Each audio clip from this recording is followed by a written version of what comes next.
జీతాలు ఇవ్వడానికి నిధులు లేవని చిన్న తరహా ఉద్యోగుల్ని తీసేస్తున్నారట. ఇది ఎక్కడంటే పశుసంవర్ధక శాఖ, ప్రభుత్వ ఉద్యోగులే. పశుసంవర్ధక శాఖలో చిన్న చిన్న జీతగాళ్ళని తొలగించేస్తున్నారట, వాళ్ళ మీద వేటు పడుతుందట. ఇది సాక్షి కథనం రాసుకొచ్చింది. అంటే ప్రధానంగా ఇప్పటికే 31 మంది అవుట్సోర్సింగ్ సిబ్బందిని తొలగించేశారు అనేది. పశుసంవర్ధక శాఖలో చిరుద్యోగులపై వేటు పడబోతోంది.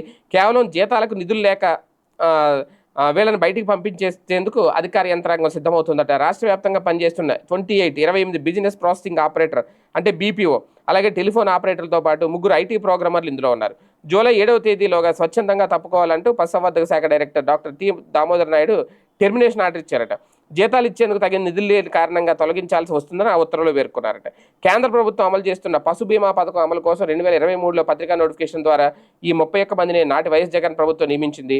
ప్రభుత్వం ఏర్పాటు చేసిన అవుట్సోర్సింగ్ ఏజెన్సీ ఆప్కాస్ ద్వారా నియామక పత్రాలు జారీ చేశారు. ఐటీ ప్రోగ్రామర్లకు 27,000, బీపీఓలకు 18,000 చొప్పున జీతభత్యాలు నిర్ణయించారు.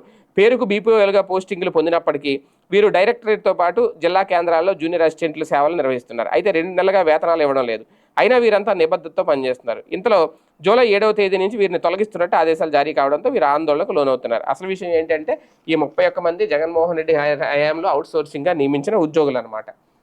అందుకని అది కూడా వీళ్ళు అవుట్సోర్సింగ్గా ఏజెన్సీ ఆప్కాస్ ద్వారా నియామక పత్రాలు జారీ చేశారట, ఐటీ ప్రోగ్రామర్లుగా, బీపీఓలుగా. సో ఖచ్చితంగా జగన్మోహన్ రెడ్డి పెట్టిన వాలంటీర్ వ్యవస్థ, సచివాలయ వ్యవస్థ వీటిల్నే తీసేసి ప్రయత్నం చేస్తుంటే, వాలంటీర్ వ్యవస్థను ఆల్రెడీ తీసేస్తే ఇంకా ఆయన తీసుకొచ్చిన కొత్త ఉద్యోగాలు ఎలా ఉంటాయి? కాకపోతే రేపు పొద్దున్న మళ్ళీ వైసీపీ అధికారంలోకి వచ్చిన వాళ్ళు కూడా ఇవన్నీ గుర్తుపెట్టుకుని ఇలాంటి నిర్ణయాలు తీసుకుంటే మధ్యలో ప్రజలే అమాయకులే బలైపోయే పరిస్థితి వస్తుంది.